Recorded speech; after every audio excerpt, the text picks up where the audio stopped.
Hey everybody, Phil here again from Japan. Just a quick little one today. Not so much about the numbers, because, the numbers are pretty dismal. But just about maybe we're seeing some cracks. First of all, cracks in the Japanese system, and second of all, perhaps some movement to fix those cracks. The biggest issue we have over here right now that's developing is the collapse of the medical system. We've had a lot of doctors on TV talking about how the Japanese system already, only a few days after the declaring of a nationwide state of emergency, the medical system is already starting to crumble. In the larger cities, one could actually say it has crumbled. There's not enough protective wear. But the problem that's kind of not being talked about, in my opinion, enough is this flaw in the Japanese system. And I kind of alluded to it before in this idea of fairness and so on, but it's this way in Japan. It's one of the things I love about Japan, but in times like this also causes a problem, and that is things are done the way that things are always done. So though this pandemic, this virus is new, the way it's being treated is being treated in the way that things are treated in Japan. And specifically, here's the process. First of all, let's talk about the testing. Now, I've said many times on here, Japan is not testing enough. It looks finally like they've realized that. And from today, they're starting to try to roll out more tests.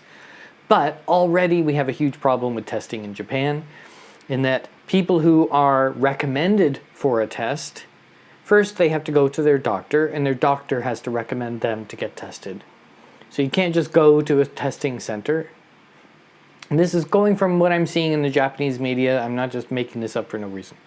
Go to your doctor recommends you get tested. You go to a testing center, you get tested. The test gets sent to the lab sends the results to your doctor, and the doctor tells you. So it goes in this big circle. So obviously there's some potential for delays there to get in to see your doctor, but the real delay is this from taking the test. Then you have to get scheduled to go to the testing center, so another potential delay. And the test, the time from getting tested to getting the result, to getting the doctor, that can be, on average, in some places in Japan, 7 days. The fastest, it seems to be very fast at Narita Airport that you can get tested and get a result in about 7 hours, but everywhere else, the fastest inside Tokyo, 2 days. On average, nationwide, it was 4 days. In some places, up to 7 days.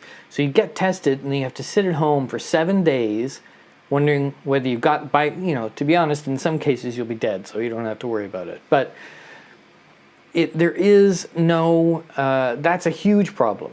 And it's because of the process, and then you have these bottlenecks of the labs. But the bottleneck of the lab is everywhere. You have this problem everywhere. The real problem is this whole process is just flawed because it is the way that they would treat any other disease. Unless you get run over by a car, in Japan you are not treated with urgency. You are treated in the way that you should be treated. So this is a problem in this particular outbreak.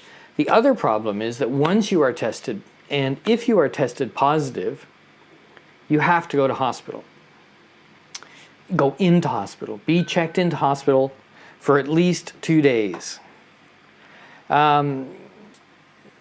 Great, but as we know with this virus, most people, greater than 80% of the people who get it, they do not have a serious condition.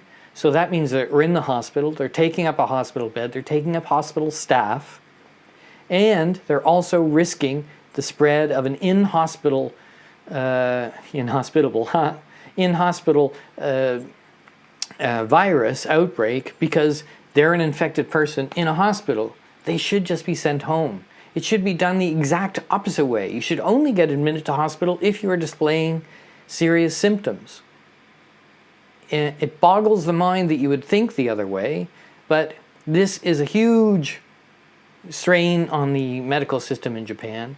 This is the reason that the medical system in Japan is already crumbling on day 3. So that needs to change. Will that change? Stranger things have happened, but I doubt it.